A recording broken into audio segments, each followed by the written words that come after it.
تو جا کر کہیں گے اے ابو البشر آپ سب سے پہلے دنیا میں آئے ہیں، آپ اللہ کی بارگاہ میں سفارش کریں اور ہمارے اس مصیبت سے ہماری نجات دلائیں۔ کیا ہوگا؟ حضرت آدم کہیں گے نفسی نفسی اذهبوا الی غیری، آج جیسا رب نے غضب کیا ہے پہلے ایسا غضب کبھی نہ کیا ہوگا، کسی اور کے پاس جاؤ۔ یہ سارے محشر کے لوگ ڈھونڈتے ڈھونڈتے حضرت نوح علیہ السلام کے پاس پہنچیں گے، اے نوح آپ آدم میں ثانی ہیں، آپ صفی اللہ ہیں، آپ اللہ کی بارگاہ میں، آپ نجی اللہ ہیں، آپ اللہ کی بارگاہ میں ہماری سفارش کریں۔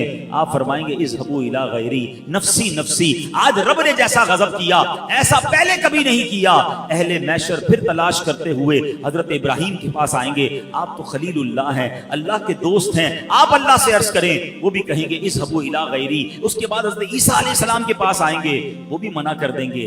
آخر اہل محشر کہیں گے ہمیں کوئی راستہ تو بتا دیں، کوئی کلو تو دے دیں، ہم جائیں تو کس کے پاس جائیں؟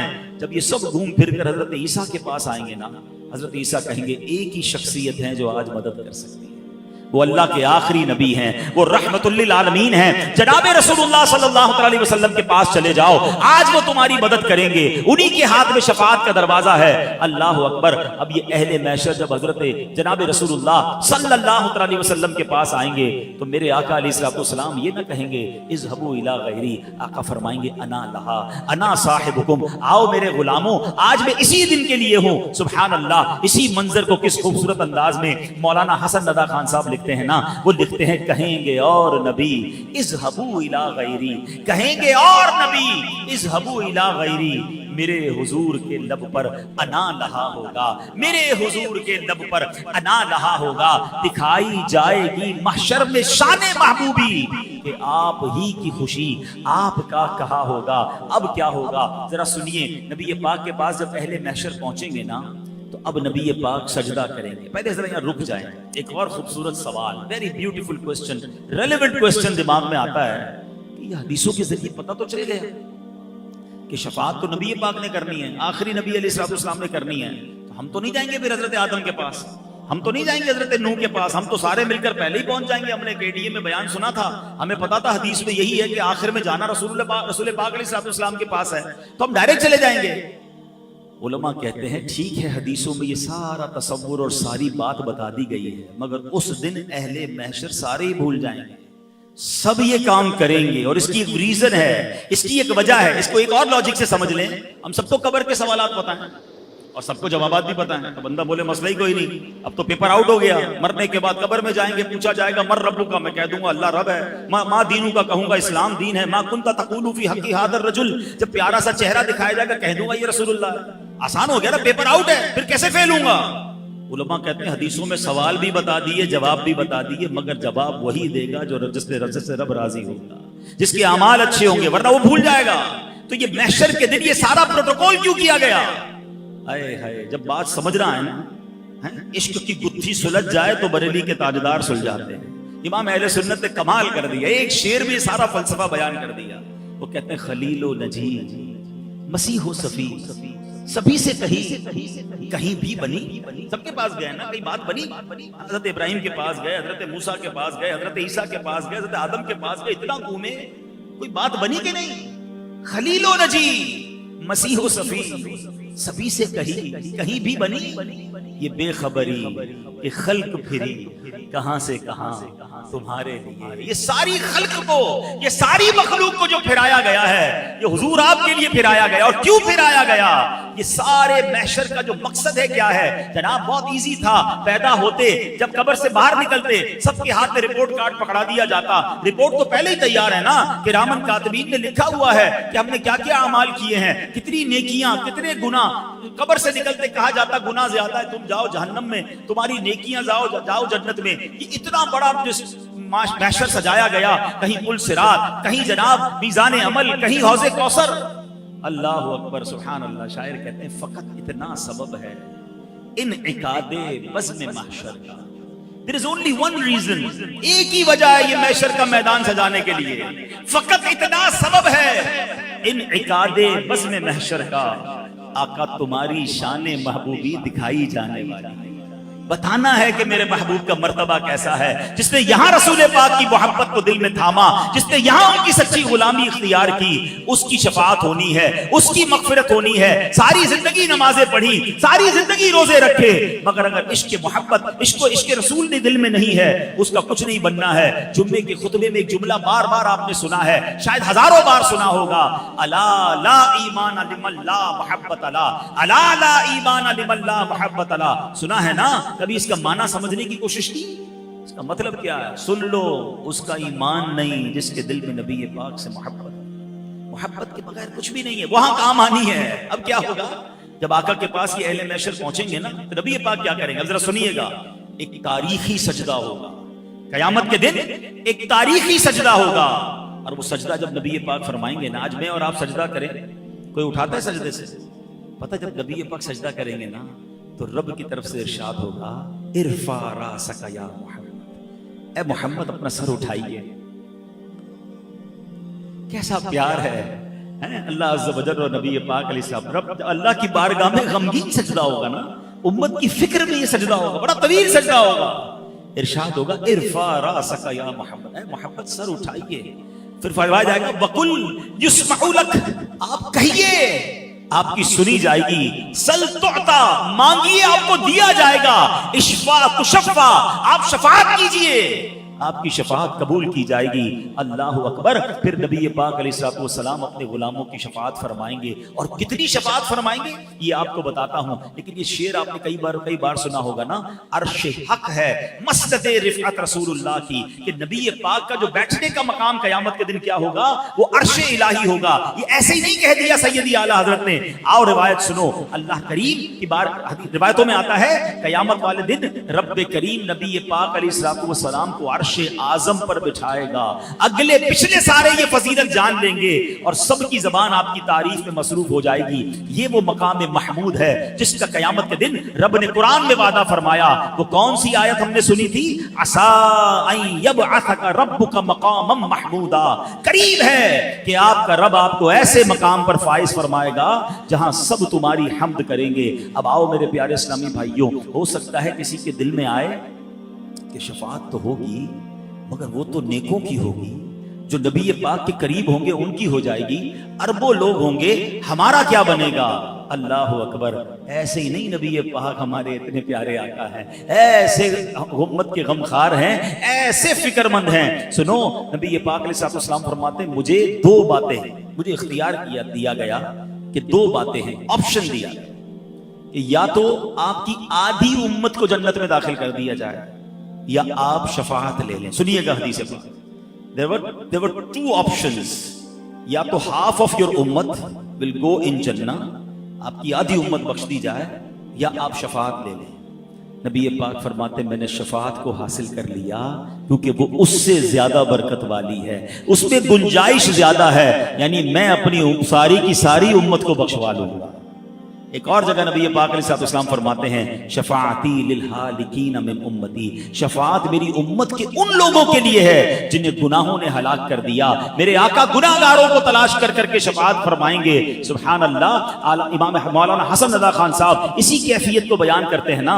وہ کہتے ہیں, وہ پاک دل کے نہیں جس کو اپنا اندیشہ ہجوم فکر و تردد میں گر گیا ہوگا. اس دن سارے لوگ رو رہے ہوں گے, گھبرائے ہوئے ہوں گے, ہمارا کیا ہوگا؟ ارے نبی پاک تو بخشائے ہیں نا, مگر ان کے دل پر بھی فکر ہوگی, وہ بھی رنج میں ہوں گے. وہ اپنے لیے نہیں, وہ کس کے لیے؟ وہ امت کے لیے غمزدہ ہوں گے. فرماتے ہیں, میں اللہ کی بارگاہ میں کھڑا رہوں گا, اپنے ممبر پر نہیں بیٹھوں گا. ہر نبی کے لیے ممبر بنایا گیا ہوگا, مگر میں رب کی بارگاہ میں کھڑا رہ کر اس لیے کھڑا رہوں گا کہ مجھے یہ ڈر ہوگا کہ کہیں مجھے جنت میں نہ بھیج دیا جائے اور میری امت پیچھے نہ رہ جائے.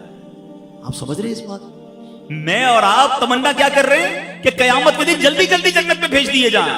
نبی پاک فرماتے مجھے یہ خوف ہوگا کہ کہیں مجھے جنت میں نہ بھیج دیا جائے میری امت پیچھے نہ رہ جائے.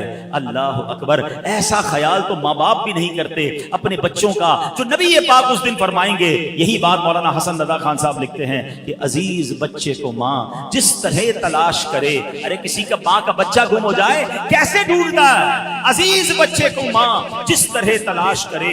خدا گواہ یہی حال آپ کا ہوگا. ہزار جان فدا نرم نرم پاؤں سے پکار سن کے اسیروں کی دوڑتا ہوگا. ارے اپنے مبارک پاؤں سے کبھی ادھر سے کوئی پکار رہا ہوگا, کوئی ادھر سے پکار رہا ہوگا, اور آقا دوڑ دوڑ کر انہیں بچا رہے ہوں گے. کوئی قریب ترازو, کوئی لبے کوثر, کوئی صراط پہ ان کو پکارتا ہوگا. کسی کو لے کے چلیں گے فرشتے سوئے جہنم, وہ ان کا راستہ پھر کے دیکھتا ہوگا. آقا مجھے جہنم میں لے جایا جا رہا ہے, یا رسول اللہ میری شفاعت فرمائیے. اور آقا کرم فرما کر اس کی شفاعت فرمائیں گے. یہ حال نبی پاک کا قیامت کے دن ہوگا. اور خود فرماتے ہیں میں اپنے ممبر پر اس وقت تک نہیں بیٹھوں گا جب تک میرے امتیوں کو جہنم سے نہ نکال لوں. ایک اور حدیث پاک میں آتا ہے نبی پاک فرماتے ہیں روئے زمین پر جتنے درخت اور پتھر ہیں قیامت کے دن میں ان سب کی تعداد کے برابر آدمیوں کی شفاعت کروں گا. اتنی شفاعت فرمائیں گے, اتنی شفاعت فرمائیں گے. اللہ اکبر. ایک اور جگہ روایت میں ملتا ہے کہ ہر نبی کو ایک دعا دی گئی ہے. ویسے تو نبی کی ہر دعا قبول ہوتی ہے, مگر ایک اسپیشل دعا دی گئی کہ وہ جو مانگیں گے انہیں عطا کیا جائے گا. نبی پاک نے پتہ کیا فرمایا؟ فرمایا ہر نبی نے اپنی دعا دنیا میں کر لی ہے, میں نے وہ دعا قیامت کے دن بچا کے رکھی ہے, اور وہ اس دن میں اپنی امت کے لیے کروں گا. اللہ اکبر. پیار تو دیکھے ہم سے. میں اب نوجوانوں سے 2 منٹ بات کرنا چاہتا ہوں. ہم لوگ کہتے ہیں میں فلاں فٹ بالر سے پیار کرتا ہوں, مجھے فلاں ایکٹر سے پیار ہے, مجھے فلاں کرکٹر بڑا اچھا لگتا ہے. گھر میں جاؤ تو تصویریں لگائی ہوئی ہیں, اس کو ایڈمائر کر رہے ہیں, اس کو فالو کر رہے ہیں, اس جیسے کپڑے, اس جیسے بال, اس جیسے سٹائل. کبھی پوچھوں اس سے کہ بھائی کبھی وہ جو بڑا آدمی جس کو آپ فالو کرتے ہیں دیوانے اس نے کبھی آپ کا کوئی خیال کیا, آپ کو جانتا ہے؟ نوجوان کہتے ہیں ہمیں کیسے جانے گا, اس کے تو اربوں کروڑوں فالوورز ہیں, ہم تو کبھی ملے نہیں ہیں, بس اس کو دیکھا ہے دیوانے ہو گئے ہیں, وہ ہمیں جانتا بھی نہیں, ہمارا خیال کہاں سے رکھے گا. اب مجھے بتاؤ تم اس کو چاہتے ہو کہ جو تمہیں جانتا نہیں ہے, جس نے کبھی تمہارا خیال نہیں رکھا. میں اس کی محبت کی بات کر رہا ہوں کہ میں اور آپ پیدا نہیں ہوئے تھے 1400 سال پہلے, جو ہمیں یاد کرتے تھے, جو راتوں کو جاگتے تھے, ہمارے لیے آنسو بہاتے رہے, معراج کی شب امت کو یاد کیا, اور آپ دیکھیں محشر کے دن کیا حال ہوگا. ارے واقعی اگر کسی سے محبت کرنی ہے, کسی پر فدا ہونا ہے, تو رسول پاک سے بڑھ کر کوئی ایسی ہستی نہیں ہے. اعلیٰ حضرت کہتے ہیں نا, جو نہ بھولا ہم غریبوں کو رضا, جو نہ بھولا ہم غریبوں کو رضا, یاد اس کی اپنی عادت کیجیے. اب آئیے, باتیں تو بہت ساری ہیں, مگر اب میں کچھ وہ اعمال بتا دیتا ہوں حدیثوں کے ذریعے جس کے بارے میں نبی پاک نے فرمایا کہ یہ عمل کرنے والے کو میری شفاعت ملے گی. شفاعت حاصل کرنی ہے نا, تو کچھ ایسا بننے کی بھی تو کوشش کریں. پیارے آقا فرماتے قال لا الہ الا اللہ خالصا من قلبہ. ایک دن نبی پاک سے حضرت ابو ہریرہ نے پوچھا یا رسول اللہ قیامت کے دن آپ کی شفاعت کی سعادت کون پائے گا, کون آپ کی شفاعت حاصل کر سکتا ہے؟ کتنا خوبصورت جواب دیا, قال لا الہ الا اللہ خالصا من قلبہ. فرمایا جس نے دل کے اخلاص کے ساتھ کلمہ طیبہ پڑھا ہوگا وہ شفاعت کا حقدار ہے. مبارک ہو, ہم سب مسلمان ہیں, مگر اب ایمان کی حفاظت بھی کرنی ہے. ہاں, یہ ون وے ٹریفک نہیں ہے. the most growing religion on earth, اس وقت دنیا میں سب سے تیزی سے اسلام پھیل رہا ہے. لیکن ایک بات یاد رکھیے کہ ایسا نہیں ہے کہ کوئی مسلمان اسلام سے پھر نہیں سکتا. قرآن کیا کہتا ہے, یا ایھا الذین آمنوا اتقوا اللہ حق تقاتہ ولا تموتن الا وانتم مسلمون. اے ایمان والو اللہ سے ڈرو جیسا کہ ڈرنے کا حق ہے, اور مت مرنا نہیں مگر مسلمان. There is a big question. شروع میں کہا جا رہا ہے ایمان والو, تو ایمان والو تو موت بھی مرے گا. ہمارا تو کانسیپٹ یہی ہے نا کہ بھائی مسلمان ہو گیا کیا ہے, اب تو انشاءاللہ ایمان کے ساتھ جائیں گے. نہیں, قرآن وارن کر رہا ہے وَلَا تَمُوتُنَّ إِلَّا وَأَنْتُمْ مُسْلِمُونَ, مت مرنا مگر مسلمان. It means there is some type of doubt کہ ایمان مرنے سے پہلے چھینا جا سکتا ہے. آپ کو پتا ہے سرکار دو عالم علیہ السلام کے صدقے ہمیں ایمان ملا ہے نا. نعت میں پڑھتے ہیں تیرے صدقے میں آقا سارے جہاں کو دین ملا. مگر وہ کیا دعا کرتے, یا مقلب القلوب ثبت قلبی علی دینک، اے دلوں کو پھیرنے والے میرے دل کو اپنے دین پر ثابت قدمی عطا فرما۔ تو پلیز دو باتیں کرنی، ایک تو ایمان کی فکر کرنی ہے، ایمان کی حفاظت کے لیے دعا کریں، کچھ تھوڑی سی فکر کریں۔ آپ کی قیمتی گاڑی ہے، قیمتی موبائل ہے، قیمتی اشیاء ہے، اس کی حفاظت کی فکر کرتے ہو؟ سب سے زیادہ قیمتی کیا ہے میرے اور آپ کے پاس؟ وہ ایمان ہے، اور ایمان بہت سارے طریقوں سے چھن سکتا ہے۔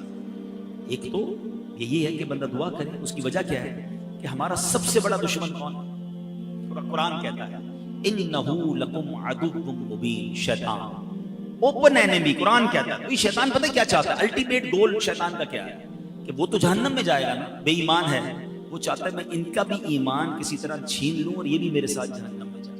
تو اب اس کے پلانز ہیں، اس پلانز کو سمجھنا ہوگا۔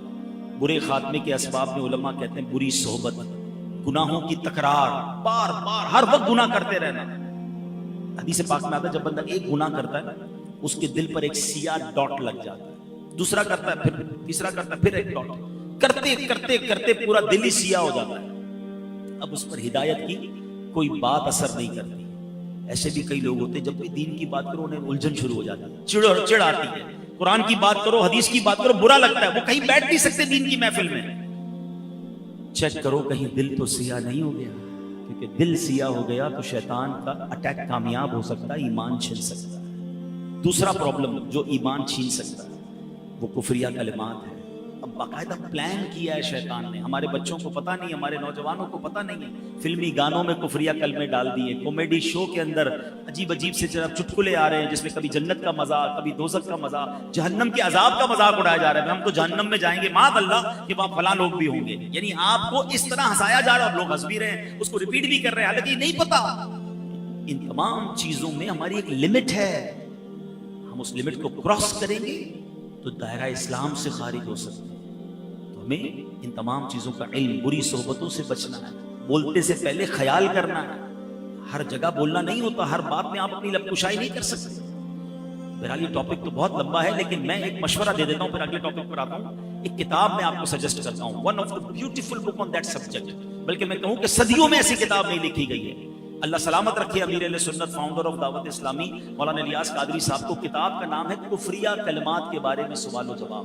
آپ بلیو کریں، ایک بار اس کتاب کو پڑھ لیں، کہتے ہیں نا ذہن کی کھڑکیاں کھل جائیں گی کہ یار یہ جملے تو مذاق میں کہہ رہے ہوتے ہیں، ہم تو دوستوں میں بیٹھ کے کہہ رہے ہوتے ہیں، ہمیں پتہ ہی نہیں ہے، مگر وہ جملے بعض اوقات زبان سے نکلتے ہیں جو بندے کو ایمان سے خارج کرتے ہیں۔ یہ شاکی پلان کر کے داخل کیے گئے ہیں ہماری گفتگو میں، ہمارے محاوروں میں، ہمارے جناب فلموں ڈراموں کے اندر۔ ایمان کی فکر کریں، ولا تموتن الا وانتم مسلمون، مت مرنا مگر مسلمان۔ اب بھی ہو سکتا ہے کسی کے ذہن میں خیال آئے کہ یار یہ مولانا صاحب نئی بات لے آئے، بھائی یہ کہاں ایمان کیسے ختم ہوگا، بھائی مسلمان ہیں، مسلمان ہو کے بھی ایمان سے جائیں گے۔ چلو پیران پیر شیخ عبد القادر جیلانی کی بات سنو، اولیاء اللہ کا مائنڈ سیٹ ہی اور تھا۔ 11ویں شریف شروع ہو گئی ہے نا، غوث پاک کی صرف نیازی خانی ہے، ان کے نعرے ہی لگانے ہیں، ان کی باتیں بھی تو سنو۔ شیخ عبد القادر جیلانی فرماتے ہیں آج عید کا دن ہے، عید کا دن ہے، عبد القادر کے لیے عید کا دن وہ ہوگا جب اپنا ایمان سلامت لے کر قبر میں جائے۔ کون کہہ رہا ہے؟ ولیوں کے سردار۔ کتنا خوف ہے، اصل عید وہ ہوگی جب ایمان سلامت لے کر جاؤں گا۔ ہمیں ٹینشن ہی کوئی نہیں جناب۔ اعلیٰ حضرت نے 100 سال پہلے ایک بات سمجھائی تھی، سونا جنگل رات اندھیری، چھائی بدلی کالی ہے، سونے والو جاگتے رہیو، چوروں کی رکھوالی ہے۔ آج ہو کیا گیا ہے کہ قرآن کی انٹرپریٹیشن کرنے، حدیث بیان کرنے، دین بیان کرنے نت نئے لوگ آ رہے ہیں جو کہیں سے علم دین سیکھا نہیں ہے، چند کتابیں پڑھ لی، چند لاجکس پڑھ لی، اور لوگ ان کی باتیں سن رہے ہیں۔ اور یہی تو وہ ایمان کے ڈاکو ہیں کہ جو آپ کے دل میں ایک ایسی سوئی چبو دیں گے کہ کسی کو اولیاء کرام سے دور کریں گے، کسی کو صحابہ سے دور کریں گے، کسی کو علماء سے دور کریں گے۔ الٹیمیٹ گول یہ ہے کہ انہیں اسلام سے دور کرنا ہے۔ آپ کی پہلے بنیادیں ہلکی ہوں گی نا، جب آپ اولیاء سے بھی دور، صحابہ سے بھی دور، علماء سے بھی دور ہو جائیں گے تو اینڈ آف دا ڈے اسلام سے بھی دور ہو جائیں گے۔ یہ پلان ہے، آپ لوگ سمجھ نہیں رہے اور انہیں سنی جا رہے ہیں۔ تو ہمیں دین بھی ان سے سیکھنا ہے جو باقاعدہ سرٹیفائیڈ عاشق رسول علماء کرام ہیں، تاکہ ہمارے دین کی اساس مضبوط رہے۔ کبھی آپ نے یہ کیا کہ آپ کا گھر بنانا ہو اور آپ کہیں یار ڈاکٹر دوائی بڑی اچھی دیتا ہے، جب جاتا ہوں علاج ٹھیک ہو جاتا ہے، چلو گھر بھی اسی سے بنا لیتا ہوں۔ آپ کہیں گے نہیں یار ڈاکٹر اچھا ہے مگر بلڈر نہیں ہے. ایک بلڈر سے گھر بنایا, اس نے گھر بہت اچھا بنایا, اس نے گھر بڑا اچھا بنایا, بقرعید میں جانور بھی اسی سے کٹوا لیتے ہیں. کہ نہیں یار وہ کسائی تھوڑی ہے, وہ بلڈر ہے. تو یو نو کہ جس کا جو کام ہے وہ اس سے سیکھتے ہیں, تو دین بھی اس سے سیکھے نا, کہ جو دین کا ایکسپرٹ ہو. جس کی جو مرضی سوشل میڈیا پر آ کر بیان شروع کیا, ہم نے سننا شروع کیا اور کنفیوز ہونا شروع کیا. یہی تو پلان ہے کہ کسی طرح مسلمان, کہیں کوئی کوشش کر رہا ہے ان کے دل سے عشق رسول نکال دیں, کوئی کوشش کر رہا ہے اولیاء کی محبت نکال دیں, کوئی کوشش کر رہا ہے صحابہ کی محبت نکال دیں, کوئی چاہتا ہے اہل بیت امام حسین کی محبت دل سے نکالے. سارے پلانز ہیں. لیکن ہمیشہ کوئی نہیں کہے گا اللہ کی محبت دل سے نکالو, کوئی نہیں کہے گا اسلام سے پھر جاؤ. وہ پہلے آپ کی بنیادیں کاٹ رہے ہیں کہ ایک ایک کر کے یہ ساری بنیادیں کٹیں, آخری الٹیمیٹ گول ایمان ہے. تو پلیز ان چالوں کو سمجھیے. اعلیٰ حضرت نے کہا تھا آنکھ سے کاجل صاف چرا دیں, یہاں وہ چور بلاتے ہیں, تیری گٹھڑی تاکی ہے اور تو نے نیند نکالی. آنکھ سے کاجل کون چرا سکتا ہے؟ اتنے شاطر ہیں کہ کاجل بھی چوری ہو جائے گا, آنکھ کو پتہ بھی نہیں چلے گا. یہی ہو رہا ہے کہ دین کے نام پر ایمان چھیننے کی کوشش ہو رہی ہے, but nobody care. ایسا نہ کریں. علماء کرام سے مربوط رہیں, عاشقان رسول علماء کرام کی صحبت اختیار کریں, انشاءاللہ ایمان مضبوط رہے گا. اور باتیں تھیں مگر میں ایک عشق والی بات پر اب اپنا بیان ختم کرتا ہوں. عادل بھائی نے جو وقت دیا تھا وہ پورا ہو گیا ہے, لیکن اب جو میں بات کروں گا انشاءاللہ وہ بھی خوش ہو جائیں گے, آپ بھی خوش ہو جائیں گے, سب کے چہروں پہ مسکراہٹ بھی آئے گی, کچھ کی آنکھیں بھی نم ہو جائیں گی. شفاعت حاصل کرنی ہے نا, تو ایک ایسی جگہ ہے جہاں چلے جاؤ شفاعت واجب ہو جائے. آقا فرماتے من زار قبر وجبت لہ شفاعت, جس نے میرے روزے کی زیارت کی اس پر میری شفاعت واجب ہو. آئے ہائے, یہ وہ دربار ہے جہاں جاؤ تو شفاعت واجب ہو جاتی ہے. اچھا مدینے کی زندگی بھی نرالی, مدینے کی موت بھی نرالی.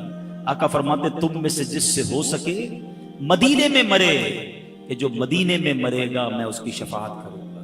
ادھر کی موت بھی نرالی. اعلیٰ حضرت کہتے ہیں نا طیبہ میں مر کے ٹھنڈے چلے جاؤ آنکھیں بند, سیدھی سڑک یہ شہر شفاعت نگر کی ہے. تو مدینے جایا کیجیے اور یاد رکھیے, اس کی تڑپ رکھیے, اس کی دعا کیجیے, اس کی التجا کیجیے. اگر کوئی مجھے غریب سن رہا ہے نا, اب دل میں یہ خیال آ رہا ہے کہ یار مدینے تو امیر جا سکتے ہیں, اتنے سارے پیسے, پاسپورٹ, ٹکٹ, تو یہ آپ کی بھول ہے. مدینہ پیسے سے نہیں جاتا بندہ. ہاں میں نے اربوں پتی دیکھے ہیں, ساری دنیا دیکھی ہے, مدینہ نہیں دیکھا. اور کئی غریب دیکھے ہیں جن کے پاس رہنے کو گھر نہیں ہے, آقا نے کئی بار انہیں مدینہ دکھا دیا. کہاں کا منصب, کہاں کی دولت, قسم خدا کی ہے یہ حقیقت, جنہیں بلایا ہے مصطفیٰ وہی مدینے کو جا رہے. مدینے جانے کے بہانے ڈھونڈا کر, ہاں مدینے نہ جانے کے بہانے نہیں ڈھونڈا کر. لوگ کہتے ہیں یار ابھی ذرا کاروبار سیٹ ہو جائے, تھوڑی بچی کی شادی ہو جائے, فلاں کام اٹکا ہے, جیسے ٹھیک ہوگا پھر جاؤں گا عمرہ کرنے, پھر جاؤں گا حج کرنے, پھر جاؤں گا مدینے. اعلیٰ حضرت کہتے ہیں نا پھر نہ کروٹ لی مدینے کی طرف, پھر نہ کروٹ لی مدینے کی طرف. ارے چل جھوٹے بہانے, وہاں کے لیے تو بہانہ تلاش کرے. آپ کو مثال کے طور پر کوئی پلاٹ پسند آ جائے, آپ گھر کی کوئی چیز بیچ کے پلاٹ لے لیتے ہیں. کوئی گاڑی خریدی ہے, بندہ کہتا ہے زیور بیچ لو گاڑی لینا ہے. مدینے کے لیے بھی ایسے ہی کیا, کچھ آگے پیچھے کرنا بھی پڑے نا, چلے جایا کرو مدینے. ہاں, اور یہ نہ سوچو یہ کام سدھرے گا پھر جاؤں گا, یہ کام نپٹے گا پھر جاؤں گا. ارے ادھر جاؤ, سارے کام نپٹتی ادھر سے ہیں.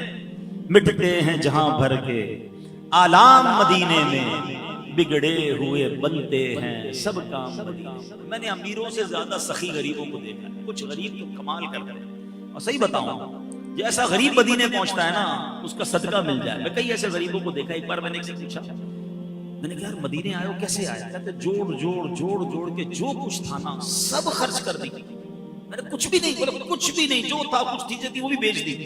میں نے کہا اب, کہتے لینے آیا ہوں, خالی کر کے آیا ہوں, اب لینے آیا ہوں. اور اس گلی میں آیا ہوں کہ اس گلی کا گدا ہوں میں جس میں مانگتے تاجدار. یہ کمال کرتے ہیں, یہ سب کچھ ختم کر کے پہنچ جاتے ہیں مکے مدینے اور بھر کے آتے ہیں.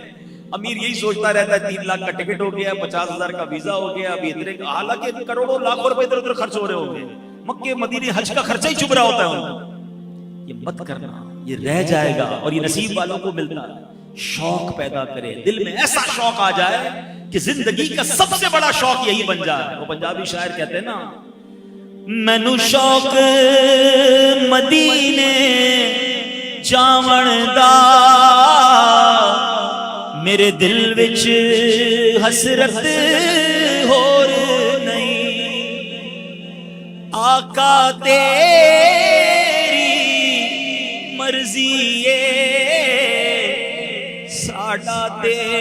کوئی زور نہیں، ہمارا کوئی زور نہیں، کروڑوں روپے ہو آپ کے پاس، اگر بلاوا نہیں تو نہیں جا سکتے، بس مانگتے رہیں، عرض کرتے رہیں. اور خدا کی قسم دنیا میں کئی شہر ہیں جو آپ 2 4 5 بار کے بعد دیکھنا نہیں چاہتے. بندے کی فیوریٹ جگہ بھی ہونا، بندہ کہتا ہے دیکھ لیا یار اب کہیں اور چلو. کتنی بار جائیں اس ملک میں، کتنی بار جائیں اس شہر میں، مگر مدینہ وہ شہر ہے کہ 1000 بار دیکھے جی نہیں بھرتا. بلکہ سچی بات یہ جس نے جتنا دیکھا ہے نا وہ اتنا تڑپ رہا ہے. نہ دیکھنے والا بھی تڑپ رہا ہے، دیکھنے والا زیادہ تڑپ رہا ہے. شربت دید نے ایک آگ لگائی دل میں، تپش دل کو بڑھایا ہے بجھانے. کیسی گلیاں اور کیسی فضائیں ہیں. صحابہ نے تو نبی پاک کی خوشبو سونگھی تھی نا، آقا کے جسم سے مشک سے زیادہ خوشبو پیاری آتی تھی. اور صحابہ کرام گلی کے کنارے کھڑے ہو کر پہچان لیتے تھے کہ نبی پاک یہاں سے گزرے ہیں. مگر سچی بات یہ ہے 1450 سال ہو گئے کسی عاشق رسول کی آنکھوں پر پٹی باندھیں، ہاں اس کو مدینے لے جائیں، بتائیں نا کہاں لے جا رہے ہیں. اگر وائرس نہیں ہے نا ناک میں، پہلے آیا تھا کووڈ وائرس، سونگنے کی صلاحیت ختم ہو گئی تھی. اگر اب بھی کچھ لوگوں کے عجیب عجیب وائرس ہوتے ہیں، عشق رسول ہے، اگر عشق رسول ہے تو پھر کیا ہوگا. آنکھوں پہ پٹی باندھ کر مدینے لے جائیں، وہ بتائے گا. عرصہ ہوا طیبہ کی گلیوں سے وہ گزرے ہیں. کتنا عرصہ؟ more than 1400 years ago. عرصہ ہوا طیبہ کی گلیوں سے وہ گزرے ہیں، اس وقت بھی گلیوں میں خوشبو ہے پسینے کی. آج بھی مدینے کی گلیاں بتا رہی ہیں کہ کس کا مسکن ہے، کس کا شہر ہے. تو مدینے جایا کرو، اس کی تڑپ دل میں رکھے، درود پاک کی کثرت کرے، کیونکہ وہاں شفاعت ملتی ہے. من زار قبری وجبت لہو شفاعت. یا کا فرماتے جس نے میرے روضے کی زیارت کی اس پر میری شفاعت واجب ہوگی. اللہ بار بار مکہ پاک مدینہ طیبہ کی حاضری نصیب فرمائے. ہم سب کو نبی پاک سے سچی محبت عطا فرمائے، وہ اعمال کرنا نصیب فرمائے جو نبی پاک کی رضا والے ہیں، ان اعمال سے بچائے جس سے آقا راضی ہو جاتے ہیں. ایک عمل بتا دیتا ہوں جو نبی پاک کی ناراضی والا سبب عمل ہے. آقا فرماتے فمن رغب عن سنتی فلیس منی. جس نے میری سنت سے منہ موڑا وہ مجھ سے نہیں. تو قیامت کے دن اگر آقا نے یہ کہہ دیا کہ جاؤ میں تمہاری شفاعت نہیں کرتا، تم تو میری سنت پر عمل ہی نہیں کرتے بلکہ سنت کا مذاق اڑاتے تھے، کدھر جائیں گے؟ سنت کو تھامیے. اور الحمدللہ آج کے دور میں ایک ایسا ماحول ہے جہاں ہر قدم پر سنت کی بات کی جاتی ہے. سنتوں بھرا اجتماع، سنتوں بھرا بیان، سنتوں بھرا ماحول، سنتوں بھرا مدنی قافلہ. دعوت اسلامی والے آپ کو قدم قدم پر سنتوں کی باتیں کرتے نظر آتے ہیں. تو آئیے اس ماحول سے وابستہ ہوں، دعوت اسلامی کے مرکز فیضان مدینہ جاتے رہا کریں. ہمارا مدنی چینل دیکھیں، اس طرح کے بیان سننے ہوں تو مدنی چینل ہے، سوشل میڈیا پہ اگر ہمارا اکاؤنٹس فالو کریں تو یہ بیان سنتے رہیں گے تو عشق رسول میں اضافہ ہوگا، نبی پاک سے محبت میں اضافہ ہوگا. اللہ کرے کہ گناہوں بھری زندگی چھوڑ کر ہم سنتوں بھری زندگی گزارنے میں کامیاب ہو جائیں. الحمدللہ اس علاقے میں بھی کچھ دعوت اسلامی کی ایکٹیویٹیز ہوتی ہیں، مزید بھی کچھ کرنے کا ارادہ ہے انشاءاللہ. جب صلاۃ السلام اور دعا کے بعد ہم بیٹھیں گے تو کچھ مشورہ کرنا چاہیں گے تو کریں گے. عادل بھائی کچھ بتائیں گے کہ یہاں شاید اسلامی بہنوں کا ہر بدھ کو B76 بہنوں کے لیے لیڈیز کے لیے اجتماع ہوتا ہے. ٹائمنگ دوپہر 4 بجے، شام 4 بجے یہ اجتماع ہوتا ہے ہر ویڈنسڈے کو B76 میں. تو جو آپ کی گھر کی خواتین ہیں KDA میں جو رہتے ہیں بھیجا کریں، اور انشاءاللہ اللہ کرے کہ ہم مل جل کر یہاں اسلامی بھائیوں کے لیے بھی کوئی انشاءاللہ ایکٹیویٹی پلس شروع کریں گے تو ضرور اس میں بھی شرکت کیجیے، اس میں تعاون بھی کیجیے. اللہ پاک آپ سب کو سلامت رکھے. ایک بار پھر میں اس میلاد کمیٹی KDA کی ان کا شکریہ بھی ادا کرتا ہوں، مبارکباد بھی دیتا ہوں. اتنی شاندار اتنی خوبصورت محفل آپ نے سجائی. جن بھی عاشقان رسول نے اس محفل میں حصہ ملایا، دامے درمے قدم سخنے، اللہ سب کا سینہ مدینہ بنائے، سب کی مشکلیں آسان فرمائے. آمین بجاہ النبی الامین صلی اللہ